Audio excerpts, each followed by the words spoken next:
안녕하세요. 김유라입니다. 오늘은 브랜드가 되어간다는 것이란 책을 가지고 왔어요. 이 책은 베스트셀러 작가님, 변하는 것과 변하지 않는 것이라는 브랜드 관련, 마케팅 관련 책을 냈던 분이신데 이번에 두 번째 책이 나왔어요. 마케터 강민우의 브랜드 에세이.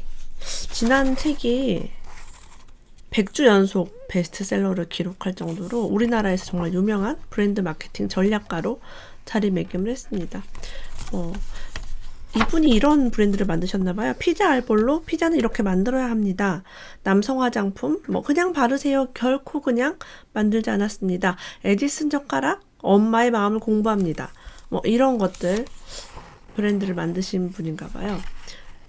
책 내용이 되게 좋았어요. 읽어보니까 독서를 매일 한 권씩 독서를 거의 20년 가까이 하셨대요. 그래서 읽으면서 와, 역시 책을 많이 읽은 사람 정말 다르구나라는 걸 느꼈습니다.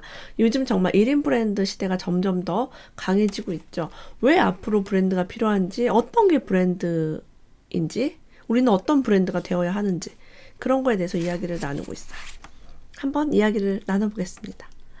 친절한 태도를 지닌 사람은 친절한 브랜드를 만듭니다. 정직한 성품을 갖춘 사람은 정직한 브랜드를 만듭니다. 누가 하느냐가 결국 어떤 브랜드가 되느냐를 결정합니다. 오늘의 삶과 일상을 함부로 대하지 마세요. 여러분의 삶이 가장 가치 있는 브랜드입니다. 라고 얘기하고 있어요. 이분이 참 대단하신 분이에요. 어렸을 때 이게 이분이 이때가 몇 살인지 제가 나이가 정확하게 나와 있지를 않아서 모르겠는데 98년도 여름이었대요. 게임 시나리오 작가가 꿈이었던 작가님께서는 소니, 플레이스테이션, 닌텐도, 게임보이, 세가 세턴 등등 게임기와 소프트웨어를 판매하는 동네 게임 매장을 찾아갔대요. 거기에 가면은 다양한 게임을 원 없이 즐길 수 있겠다라는 생각을 해서 계속 갈 때마다 사장님에게 아르바이트 필요 없으세요? 아르바이트 필요 없으세요? 라고 계속 물어봤대요. 그때 어느 날 이렇게 말했대요. 그래? 그럼 딱 한 달이야.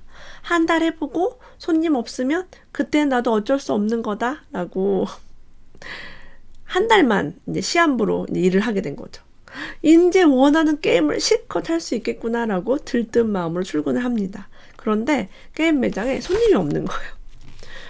저는 이제 본인은 게임 사러 오는 손님에게 게임을 추천하거나 막 소개를 해주고 싶은데 계속 앉아서 게임만 하고 있는 그런 민망한 상황이 됐다고 합니다. 그래서 한참을 고민하다가 어렵게 말을 걸었어요. 사장님 죄송한데요. 저 월급 10만 원만 먼저 주시면 안 될까요? 그래서 그 10만 원을 받아서 그걸로 명함과 전단지를 제작을 해서 근처에 중학교, 고등학교 찾아가서 또래 학생들을 등교하는 시간에만 전단지를 나눠줬대요. 학교 끝나고 게임하러 오세요 라고. 좀 창피했지만 아르바이트 잘리는 것보다 장사가 잘 돼서 내가 계속 게임을 할 수 있는 게 낫다고 생각을 했대요. 근데 점점 매장이 북적거리기 시작을 하더니 처음에는 게임을 구입하지 않고 게임만 했는데 점점 이제 가격도 물어보고 이것저것 물어보고 게임기를 구매하게 되는 거죠. 얼마 후 사장님은 이 매장의 운영을 작가님에게 맡기고 인근의 다른 지역에 두 번째 매장을 열게 되었다고 합니다. 너무너무 대단하신 분이죠. 이게 마케팅이라는 거예요. 이분 되게 좀 타고나신 분인가? 이런 생각이 들어요. 그런데 두 번째 매장은 망했대요. 왜 그랬냐면 첫 번째는 경험을 가질 수 있겠대요. 서로 막 대화도 나누고 그리고 자기가 홍보를 직접 했고 그 학생들이 찾아왔고 편하게 이제 막 뭔가 물어볼 수 있는 편안한 그런 매장이 됐는데 두 번째 매장은 사장님이 같은 방식으로 운영했지만 정서를 불러일으키지 못해서 실패를 한 것 같다라고 이야기를 하고 있습니다. 또 다른 브랜드의 이야기를 한번 나눠볼게요. 삼겹살집. 우리 삼겹살 1인분 했을 때 양이 좀 적은 것 같은데 이런 생각을 종종 합니다. 어떤 삼겹살 집은요. 주문한 3인분의 무게를 그 자리에서 저울을 단 다음에 측정된 무게가 표시된 라벨을 붙여서 손님상에 갖다 준대요. 고기의 중량을 투명하게 공개한 시스템. 요거 신뢰를 줄 수 있죠. 충분히 신뢰를 줄 수 있어요. 자, 요즘은요 인플루언서가 점점 늘어나고 있죠. 개인들도 인플루언서의 힘이 이제 강해지고 있습니다. 인사팀뿐만 아니라 회사의 대표들과 임원들조차 두려운 대상이 바로 이 인플루언서래요. 바로 SNS 팔로워의 수가 많은 회사 내 직원들. 혹시라도 이들이 회사에서 겪은 부정적인 이야기들을 SNS에 올리기라도 한다면 그동안 쌓은 공든탑이 무너지는 건 순식간이기 때문이다. 최근에 갑질에 대한 폭로 같은 게 계속 이어지고 있었죠. 하늘을 날 수 있는 방법에 대한 질문을 던진 사람은 하늘을 날았습니다. 왜 지치지 않는 말은 없을까? 라는 질문을 던진 사람은 자동차를 만들었어요. 꺼지지 않는 촛불은 없을까? 라는 질문을 한 사람은 전구를 만들었고요. 길을 걸으면서 음악을 들을 수 있는 방법은 없을까? 했던 사람은 워크맨을 만들었어요. 왜 핸드폰과 mp3 플레이어를 따로 들고 다녀야 하는지, PC를 휴대하고 다닐 수는 없는지 의문을 가진 사람은 스마트폰을 만들었어요. 그래서 이렇게 항상 어떤 좋은 브랜드, 새 브랜드는요, 마음속에 질문을 품고 있는 사람, 질문에 질문을 계속 던지는 사람이 브랜드를 만든다고 합니다. 새 브랜드가 필요한 이유는 세상을 바꿀 새로운 질문이 필요하기 때문입니다. 라고 나와 있어요. 자, 노트북을 만드는 브랜드에 대해서 질문해 볼게요. 노트북은 왜 데스크톱보다 느릴까? 노트북은 왜 충전을 꼭 해야 할까? 왜 노트북은 노트보다 무거울까? 왜 노트북을 오래 사용하면 눈이 아프고 어깨가 아플까? 노트북은 왜 비쌀까? 이런 질문들이 더 좋은 브랜드, 새로운 브랜드를 만들 수 있다는 거죠. 최근에는 1kg가 되지 않는 그런 노트북이 있었고요. 가격이 아주 저렴한 그런 노트북도 존재하죠. 그리고 아이패드처럼 이렇게 탭 형식으로 된 작은 그런 PC도, 태블릿 PC도 나오고 있습니다. 이게 많은 사람들이 계속 질문을 던졌기 때문에 탄생할 수 있었던 거죠. 여러분도 여러분 스스로에게 여러분이 판매하고 싶은 거, 여러분이 되고 싶은 거에 대해서 계속 질문을 던지는 습관이 필요해요. 배울 준비가 되면 스승이 나타난다라는 말이 있다고 합니다. 누군가에겐 욕조에 물이 넘쳐 흐르는 것이 떨어지는 사과가 별다른 의미가 없는 현상에 불과하지만 고민과 생각의 방향을 특정한 주파수에 맞추고 몰입하는 이들에게 물과 사과는 본질을 발견하기 위한 착상이 됩니다. 라고 해요. 자, 욕조에 물이 넘쳐 흘렀을 때 갈릴레오인가요? 유레카라고? 갈릴레오가 아니구나. 죄송해요. 아르키데메스. 네. 이렇게 무식해. 봐야지 알아요. 네. 아르키데메스가 유레카라고 얘기를 했어요. 그리고 이제 뉴턴이 떨어진 사과를 보고서 중력을 알아냈죠. 우리도 배울 준비를 하면 이렇게 시시때때로 기회와 스승을 만날 수 있다라고 합니다. 열정. 많은 사람들, 열정 있는 사람이 성공한다. 열정 있는 사람은 어떤 하나의 좋은 퍼스널 브랜딩이 될 수 있겠죠. 자, 근데 이 열정에 조건이 있대요. 바로 빈도, 강도, 기간입니다. 만약 운동에 열정을 가진 사람이라면 그 사람은 분명 일주일 중 여러 날을 많은 시간을 운동하는 데 할애할 것입니다. 이것이 빈도예요. 두 번째는 강도. 운동에 열정적인 사람은 운동의 강도를 막 자신의 한계까지 헉헉대면서 무거운 것을 하고 힘들게 하겠죠. 시간을 낭비하지 않고. 자, 세 번째는 기간이에요. 운동에 열정을 가진 사람은 오랜 기간 동안 이 빈도와 강도를 유지한다고 합니다. 자, 그럼 우리 스스로에게 질문해 볼 게 있어요. 나는 그럼 무엇에 열정이 있는가? 빈도 자주 하고요. 강도 좀 많은 시간과 한계를 투입해서 하고요. 기간 긴 기간 동안 한 거. 저는 잘 먹는 거 자주 먹고 맛있게 많이 먹고 오래 먹었고 이런 것들. 게임을 좋아하는 사람은 게임을 자주 했고 길게 했고 진짜 집중해서 한 번 하면 3시간씩 하고. 하지만 하루에 10시간씩 한 달 운동하는 사람이 하루에 1시간씩 평생 하는 사람을 절대 따라갈 수 없다고 합니다. 자, 습관이 곧 실력이 된다. 별표 해볼까요? 습관이 곧 실력이 된다. 따라서 어떤 분야에 열정을 가지고 있는 사람은요, 기본적으로 실력이 있는 사람이다라고 합니다. 소위 SNS의 인플루언서는 우리가 쉽게 접할 수 있는 열정적인 사람입니다. 시도해본 사람은 알겠지만 유튜브, SNS 등 사람들 열광할 만한 컨텐츠를 지속적으로 올리는 것은 막연히 기분만으로는 불가능한 일입니다. 라고 합니다. 이들이 그래서 열정 있는 사람이다라고 볼 수 있는 거죠. 열정은 뭐 식거나 그런 게 아니라고 합니다. 요 세 가지 조건, 빈도, 강도, 기간, 이걸 갖춰야 되는 게 열정이래요. 이분께서 사업을 막 할 때 굉장히 힘들었는데 이때 이런 생각이 들었대요. 저에게 부족했던 것은 나를 믿어줄 용기였습니다. 나조차 스스로를 믿지 못하고 타인에게 의존하는 사람이 사업은 무슨 사업입니까? 뭔가 할 때 남한테 이렇게 조언을 구하면서 이게 부족한가? 그 사람한테 휩쓸릴 수 있죠, 우리가. 이분이 책을 낼 때요. 첫 책이 변하는 것과 변하지 않는 것, 이거였어, 제목이. 근데 사람들이 별로라고 했대요. 그리고 책 내용이 실전 테크닉이 부족하다. 막 이런 식으로 이제 비판을 들은 거죠. 하지만 이 제목과 이 내용 그대로 책을 냈고 이 책은 놀랍게도 베스트셀러가 될 수 있었던 거예요.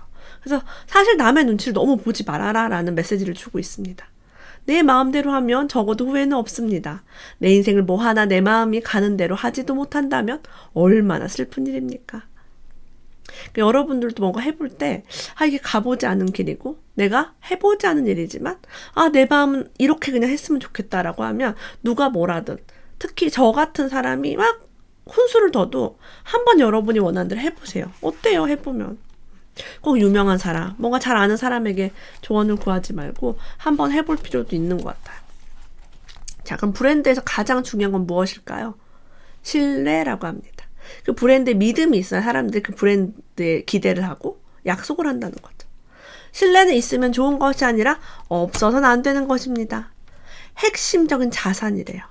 이 기대가 반복해서 충족이 되었을 때 브랜드는 고객들에게 신뢰를 얻게 됩니다. 그래서 브랜드를 쌓는데 신뢰를 쌓으려면 뭐가 걸려요? 시간이 걸린다. 저는 항상 그 생각을 해요. 어떤 브랜드가 탄탄해지기 위해서는 시간이 꼭 필요합니다. 나는 빨리 6개월 만에 1년 만에 이 브랜드를 엄청나게 막 하겠다.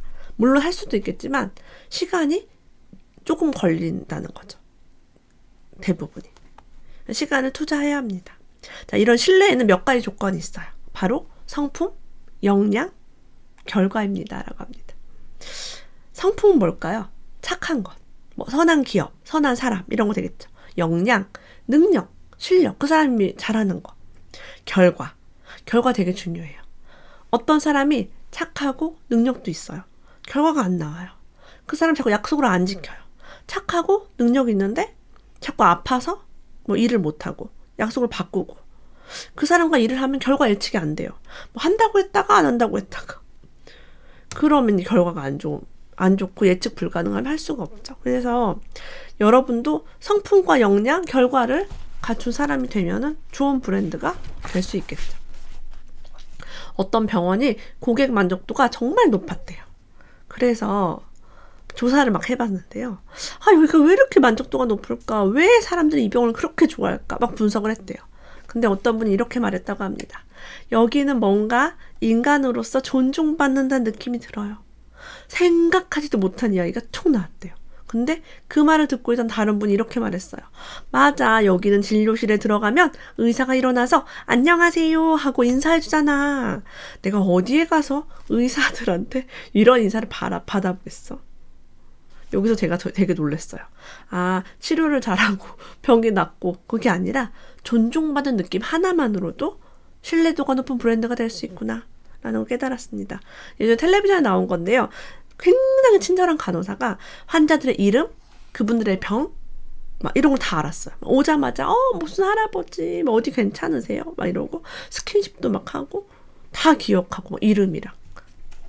그래서 그 병원에 막 단골들이 막 버글버글한 거예요. 근데 그 방송에 너무 재밌었던 거는 의사는 출연하지 않았어요.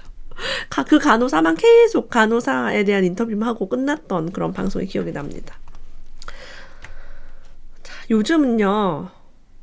초등학생 장래희망 상위권 유튜버와 프로게이머가 있어요. 아프리카 TV나 유튜버 방송을 하는 사람이 대세가 될 줄 누가 알았을까요? 라고 합니다. 소위 덕질도 계속하면 업이 된다. 덕질. 내가 좋아하는 거 집중하며 게임을 잘한다. 뭐 메이크업을 잘한다. 요리를 잘한다. 뭐 이런 거 하면 그게 기회의 틈이 될 수 있다. 다양한 틀로서 세상을 바라보라라고 합니다. 이분은요, 국민학교 졸업하고 중학교를 중퇴하셨나 어쨌든 안 갔나 중퇴했나 그러셨어요. 그래서 문제아라는 편견과 낙인을 찍히지 않기 위해서 열심히 사셨대요. 특히 대학교를 나중에 이제 졸업을 했는데 30대 초반까지 대학교 졸업하기 전까지 이렇게 암묵적인 차별과 시선이 있었기 때문에 누구보다 열심히 뭘 했냐면 책을 읽었대요. 그래, 정상적인 삶을 사는 사람들이 도저히 엄두가 나지 않을 정도로 많이 읽자. 이게 20살부터 20년간 하루에 한 권씩 거의 읽기 시작했다고 합니다. 자, 우리가 가진 열등감, 이 결핍은요, 우리를 그 누구보다, 그 무엇보다 성장시켜줄 최고의 스승입니다. 이를 마주하지 않을 이유가 없습니다. 라고 이야기해주고 있어요. 자, 그리고 브랜드 얘기 좀 더 해볼게요. 지금 머릿속에 떠오르는 브랜드가 혹시 있나요? 자, 영향력을 행사하는 그런 브랜드에는 어떤 공통점과 특이점이 있을까요? 지금 여러분들이 보고 있는 유튜브 하나만 우리가 알아볼게요. 저는 유튜브 개인적으로 편리하고요. 시간과 돈을 절약해주고요. 재미가 있고요. 유익해요. 해롭지 않아요, 저한테. 그래서 결과적으로 이거는 크게 봤을 때 저한테 이익이 됩니다. 재밌는 것도 저한테 이익이고 편리하고 시간, 돈 절약도 이익이죠. 그래서 브랜드의 어떤 특징은 몇 가지 키워드로 정리할 수 있대요. 유용하다, 희소성이 있다, 독특하다, 모방 가능성이 있다, 우리가 뭐 따라할 수 있다 이런 거죠. 생명력과 생동감이 있다, 진화하고 있다, 그 관계와 소통이 있다, 가치는 경험을 하게 한다, 간접 경험 포함되겠죠. 퍼스널리티, 차별화 이런 것들이 있습니다. 되게 개인적이고 차별화되어 있는 거죠. 컬트 코베인이 이렇게 얘기했대요. 나답지 않은 모습으로 사랑받을 바에는 본연의 내 모습 때문에 미움받는 게 낫다. 이게 지금 추구하고 있는 많은 브랜드죠. 나답지 않게 브랜딩을 했다가 폭망할 수도 있는 거죠. 자, 인간은 반드시 인간과 사랑에 빠집니다라고 합니다. 이게 무슨 얘기냐면 모든 인간이 브랜드가 될 수 있는 이유예요. 왜? 우리는 사람에게 사랑에 빠지기 때문에. 그 남녀 간의 사랑이 아니죠. 같은 인간으로서 느끼는 그런 애정 같은 걸 얘기하고 있습니다. 인간은 선천적으로 차별적인 존재로 태어났어요. 그런데 요즘 이력서를 보면 놀랍다고 합니다. 기재한 내용과 경력, 경험, 자격증까지 놀라울 정도로 비슷하고요. 이력서에 이름과 사진을 빼면 누가 누군지 모를 정도로 스펙을 쌓고 있어요. 많은 분들은 이렇게 얘기합니다. 남과 다르다는 것이 두렵습니다. 평균에서 벗어나는 것이 두렵습니다. 하지만 정작 두려워해야 할 것은 낯섦이 아니라 익숙함과 편안함입니다. 남들도 이렇게 하니까 그냥 이렇게 해야지 라고 하면 남들과 똑같은 사람이 되는 거죠. 자, 알랭드 보통은 이렇게 말했어요. 누가 나를 수줍어한다고 생각하면 아마 결국 수줍어하게 될 것이다. 누가 나를 재미있다고 생각한다면 나는 계속 농담을 할 가능성이 높다. 이게 누가 나를 바라보는 거, 그게 되게 중요한 거죠. 애플 하면 여러분 무엇이 떠오르세요? 왜 그 단어를 떠올리게 되셨나요? 테슬라는 어때요? KFC는요? 페이스북, 마이크로소프트, 아마존, 중국의 알리바바, 우리나라 삼성, 현대 하면 뭐가 떠올라요? 애플은 스티브 잡스, 테슬라는 앨런 머스크, KFC는 할아버지, 그 하얀 머리 할아버지 있죠? 네. 페이스북의 마크 주커버그, 마이크로소프트의 빌 게이츠, 아마존의 제프 베조스, 알리바바는 마윈, 그리고 현대는 정주영. 이런 식으로 창업자 혹은 경영자를 브랜드로 떠올리게 되는 거죠. 그래서 브랜드는 강력한 자산입니다. 창업자는 다시 말해서 자기 스스로가 브랜드가 되는 것을 선택해요. 그가 무슨 말을 하고 어떤 행동을 했는데 이슈가 될 수 있겠죠. 자, 그래서 책 읽는 습관을 가진 리더의 구성원은 다 같이 책을 읽게 되고요. 운동을 좋아하는 리더 밑에는 운동을 하게 됩니다. 술을 좋아하는 상사를 두고 있다면 당연히 구성원들 주량이 늘게 돼요. 몰락하는 브랜드, 실패하는 사람들은 대개 인격과 습관의 결핍이 낳은 태도에 의해 스스로 무너지곤 한다고 합니다. 브랜드를 가꾸는 게 되게 중요하다. 사람이 중요하다. 왜냐면 그 브랜드가 가진 속성을 모방하는 게 우리 인간의 속성이기 때문에 그렇습니다. 자, 브랜드의 경영자에게 필요한 것은요, 스스로가 믿고 있는 것을 다른 사람들이 믿게 만드는 능력입니다. 혼자 믿으면 미신이라고 손가락질 받지만 많은 사람들이 믿게 만들면 브랜드는 종교와 같은 힘을 발휘한다고 합니다. 저 브랜드는 믿을만해. 애플, 삼성 이런 데서 새 핸드폰이 나오면 묻지마 줄 서서 되게 빠르게 구매를 하게 되죠. 믿는 거예요. 완전히. 신뢰하는 거죠. 자, 브랜드의 또 중요한 특징에 대해서 이야기해 볼게요. 한마디, 한 문장으로 명확하게 표현되어야 합니다. 라고 합니다. 3초 안에 설명할 수 없다면 실패하는 것입니다. 그래서 브랜드를 모호하게 하거나 의미가 없이 만들면 안 돼요. 자, 드비어스라는 다이아몬드 예물 반지, 예물 브랜드죠. 이 슬로건은요. 다이아몬드는 영원해. 많이 들어봤죠. 다이아몬드는 영원해. 이런 슬로건을 하고 나서 미국에서 90% 이상의 브랜드 인지도를 갖게 되었다고 합니다. 저도 아는 브랜드니까 얼마나 유명해요. 우리에게 팝 아트로 유명한 앤디 워홀은 이렇게 말했대요. 일단 유명해져라. 그러면 사람들이 당신이 똥을 싸도 박수를 쳐줄 것이다. 라는 말을 남깁니다. 자, 예술의 가치가 그 예술 자체보다는 그 이름으로 매겨진다는 것이죠. 누가 이 그림을 그렸느냐가 그 그림의 가치를 결정해요. 그러니까 모자 베껴가지고 똑같이 그려도 그 돈을 받을 수가 없는 거예요. 결국은 브랜드예요. 희소성, 차별성, 독특성 등을 통해 획득할 수 있는 것입니다.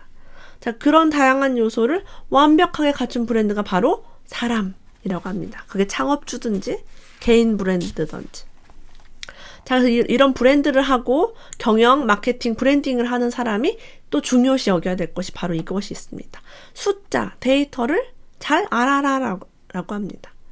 예를 들면은 매출이 좋아지고 있어요. 효과가 있어요. 라고 얘기하는 거는 좋지 않대요. 자, 매출이 지난달 대비 10%가 상승하고 영업이익은 2%가 상승했다. 이런 식으로 숫자로 표현해야 한다고 합니다. 성과, 목표, 매출에 대한 데이터를 알고 있어야만 합니다. 숫자로 표현할 수 있는 항목들은 숫자로 표현하는 능력과 습관을 기울이세요. 라고 써 있어요.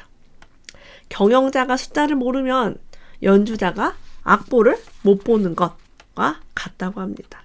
이런 브랜드를 계속하면서 수치화하는 거죠. 여러분이 만약에 블로그를 요즘 시작하고 있다. 블로그에 매일 몇 명 유입이 되고 이웃이 몇 명 추가가 되는지 그런 데이터를 스스로가 분석을 해야 합니다.